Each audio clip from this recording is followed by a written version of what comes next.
ऐसा समय था जहाँ डायनासोर का राज चलता था। वो चलते थे जहाँ हम चल रहे हैं। इस हमारी धरती पर सांसें ले अपना जीवन व्यतीत कर रहे थे। इस डायनासोर की कई प्रजातियां थीं। इनमें से कुछ शाकाहारी थे तो कुछ मांसाहारी थे, और वहीं कुछ शांत स्वभाव के थे और कुछ हिंसक और बहुत ही खतरनाक थे। ये उस समय का सबसे सफल जीव थे, लेकिन फिर इनके साथ अचानक सा ऐसा क्या हुआ जिसने इनकी दुनिया ही उजाड़ दी, इनका नामो निशान मिटा दिया। ये करोड़ों साल की बात है, तो आइए चलते हैं डायनासोर के उन अंतिम समय को करीब से देखने। आखिर इनके साथ ऐसा क्या हुआ?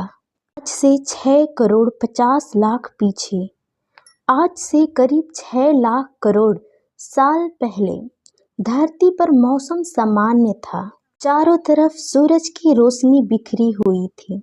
लंबे लंबे पेड़ पौधों से टकराती समुद्र की ठंडी हवाएं और चारों ओर डायनासोर की चीखने चिल्लाने की आवाजें। जब ये सारे डायनासोर प्रजाति बड़े ही आराम से धरती पर अपनी जिंदगी बिता रहे थे, तब 10 करोड़ साल पहले इनकी किस्मत लिखी जा चुकी थी। 10 करोड़ साल पहले एक छोटा सा एस्टेरॉयड का टुकड़ा जो सुदूर अंतरिक्ष से आ रहा था, वह पृथ्वी से लगभग 20 करोड़ मील दूर पर मंगल बृहस्पति के बीच बने क्षुद्र ग्रह बेल्ट घूम रहे एक बड़े एस्टेरॉयड से जा टकराता है। इस टकराव के कारण एस्टेरॉयड की दिशा बदल जाती है और वह क्षुद्र ग्रह बेल्ट से निकलकर सीधे पृथ्वी की ओर 22,000 मील प्रति घंटा की रफ्तार से बढ़ने लगता है। एस्टेरॉयड पृथ्वी से 3,84,000 किलोमीटर की दूरी पर था। धरती से शायद डायनासोर का अंत ना होता यदि यह एस्टेरॉयड पृथ्वी के उपग्रह चांद से टकराता, लेकिन नियति को ये मंजूर नहीं था। बड़ा एस्टेरॉयड चांद के बहुत नजदीक से गुजर गया। 40 मीटर के व्यास वाला 2 ट्रिलियन मैट्रिक टन का ये एस्टेरॉयड प्रत्येक सेकंड के साथ साथ धरती की तरफ बढ़ने लगा। एस्टेरॉयड पृथ्वी के वातावरण के संपर्क में आया तो इसकी रफ्तार एकाएक 70,000 मीटर प्रति घंटा हो गई। पृथ्वी के वायुमंडल में घुसते ही घर्षण की वजह से यह एक भयानक आग के गोले के रूप में बदल गया। ये इतनी रफ्तार से धरती की ओर बढ़ रहा था कि 4 मिनट में अटलांटिक ओशियन को पार कर लिया। इसकी चमक इतनी अधिक थी कि धरती पर टकराने से पहले ही हजारों जीव जंतु आग के इस दहकते गोले को देखकर पूरी तरह से अंधे हो गए। ये जीव उस उल्का को देख नहीं पा रहे थे, लेकिन वो इस भयानक गर्मी को महसूस कर रहे थे। कुछ ही समय में ये एस्टेरॉयड मेक्सिको के खाड़ी के पास जमीन से टकराता है और लगभग 35,000 सेल्सियस की ऊंचा वाला एक भयंकर विस्फोट होता है। इस टकराव का विस्फोट लगभग 10 हाइड्रोजन बम के बराबर था। ये विस्फोट इतना भयंकर था कि इसके टकराते ही धरती की लाखों टन धातु अंतरिक्ष में चले गए। वाली जगह पर 180 किलोमीटर चौड़ा और 20 किलोमीटर गहरा एक गड्ढा बन गया था। इस विस्फोट के कारण इस गड्ढे का सारा मेटल और पत्थर आसमान में धूल के बड़े बादल में बदल गए। 16 मिनट 40 सेकंड बाद जमीनी टकराव की वजह से धरती के चारों तरफ 11.1 तीव्रता से भूकंपीय तरंगें उठने लगी। इस वजह से समुद्र में विशालकाय लहरें का निर्माण हुआ। एक के बाद एक सुनामी की लहरें चारों तरफ बढ़ने लगी। भूकंपीय तरंगों ने सक्रिय ज्वालामुखी को दहका दिया जिसके कारण जगह जगह डायनासोर का विनाश होने लगा। धरती के महाविनाश का प्रक्रिया आरंभ हो चुकी थी। इस भयानक विस्फोट में रेडिएशन की मात्रा इतनी बढ़ गई थी कि 800 किलोमीटर के दायरे में आने वाले सभी जीव जंतु जलकर पूरी तरह से राख के ढेर में बदल गए थे। इस महाविनाश में उड़ने वाले डायनासोर इन जमीनी खतरों से तो बच निकले, लेकिन इस महाप्रलय की शुरुआत मात्र थी। विस्फोट की वजह से जो लाखों करोड़ों मेट्रिक टन अंतरिक्ष में गए थे, ग्रेविटेशन पुल के कारण आग के गोले के रूप में पूरी तरह से धरती पर बरसने लगे। साथ ही धूल का एक बहुत बड़ा तूफान धरती की दूसरी तरफ मौत लेकर आ रहा था।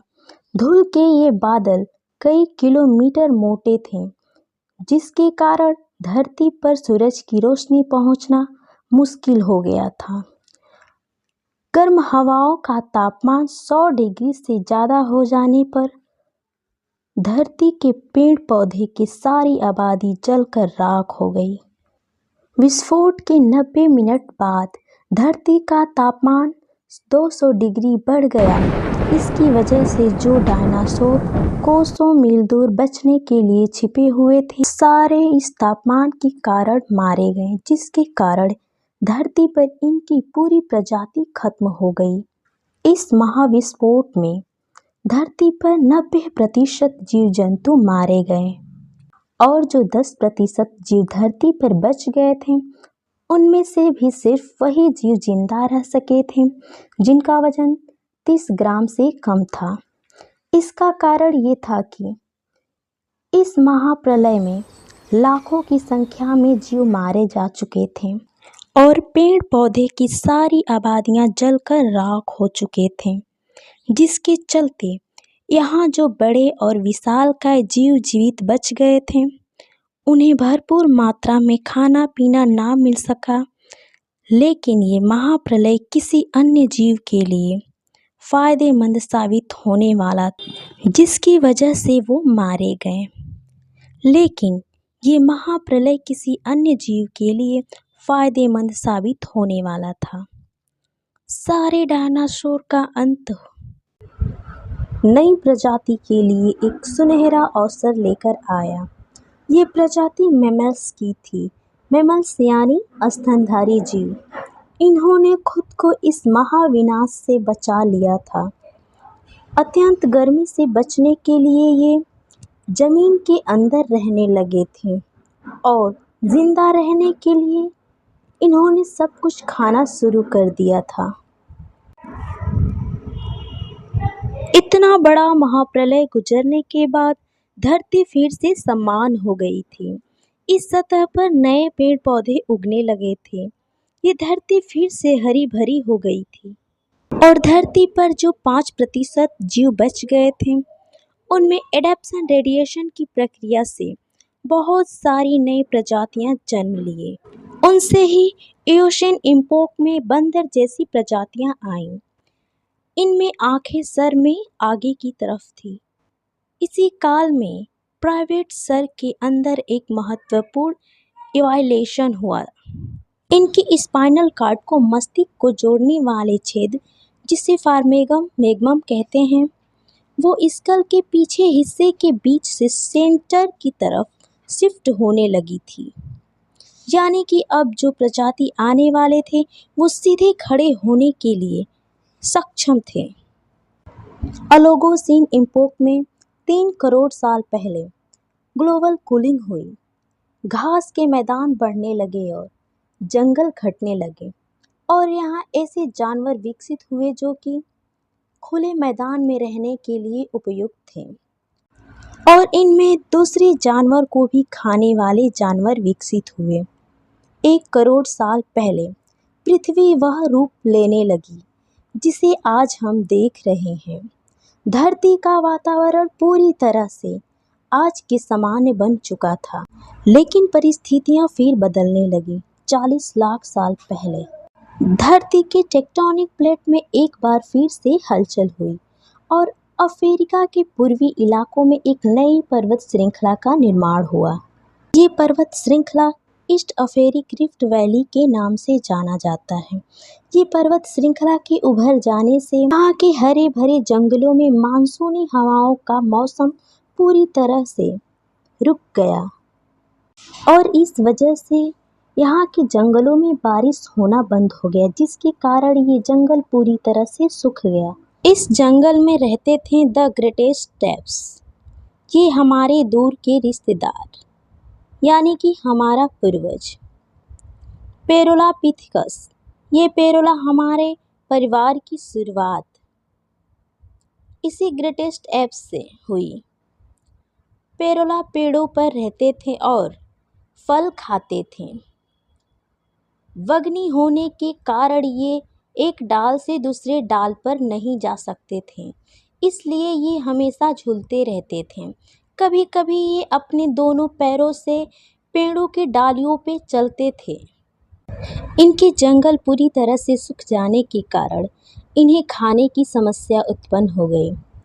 इन्हें खाने के लिए वहाँ कुछ नहीं मिल रहा था, जिससे ये बहुत ही परेशान हो गए और इन्होंने सबसे पहले अपने कदम धरती पे खाने की तलाश में रखे। जैसे ये अपने कदम धरती पे रखे, इनके पैरों में ताकत बढ़ गई, जिसके कारण इनका पैर चलने के लिए पूरी तरह से विकसित हो गया। अब ये दोनों पैरों पे चल सकते थे, चलते चलते खा सकते थे, ये दूर दूर तक देख सकते थे। इन्होंने ही दो पैरों पे चलने का शुरुआत किया, जिसके कारण हमारे आने वाली प्रजाति दो पैरों पे चल सकते थे। इनका दिमाग उस समय एक संतरे का आकार का था। ये दो पैरों पे चलने लगे, खाने लगे और दूर दूर तक देखने लगे और गर्मी और ठंडी को महसूस करने लगे। धीरे धीरे इनके दिमाग में विकसित होने लगा, इनका दिमाग बड़ा होता गया।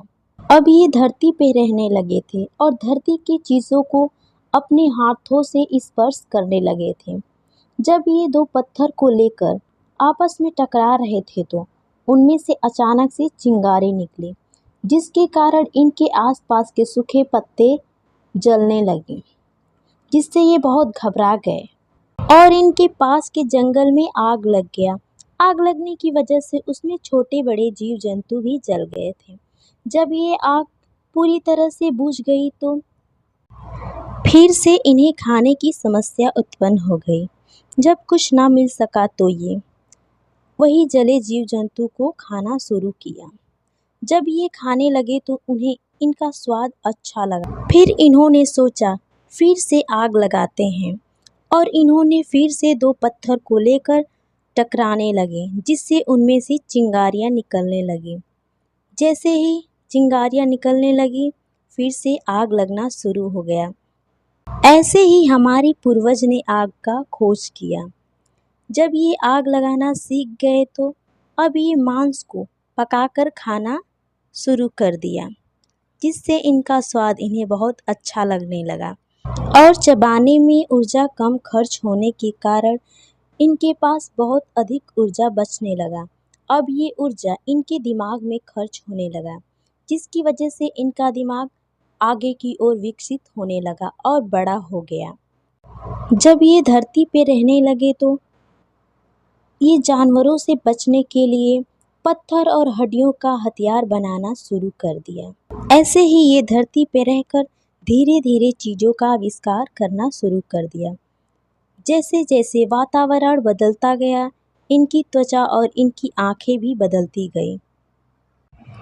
अब ये ठंडी और गर्मी को भी महसूस करने लगे थे, जिससे ठंडी और गर्मी से बचने के लिए कपड़े के रूप में इन्होंने जानवरों की खाल और पत्तों का इस्तेमाल करना शुरू कर दिया था। अब ये पूरी तरह से धीरे धीरे विकसित हो रहे थे। वातावरण बदलने के साथ साथ ये भी बदलते गए, जिससे हमारा निर्माण हुआ। आज हम पूरी तरह से विकसित हैं। हमारे जैसे इस दुनिया में अब कोई नहीं।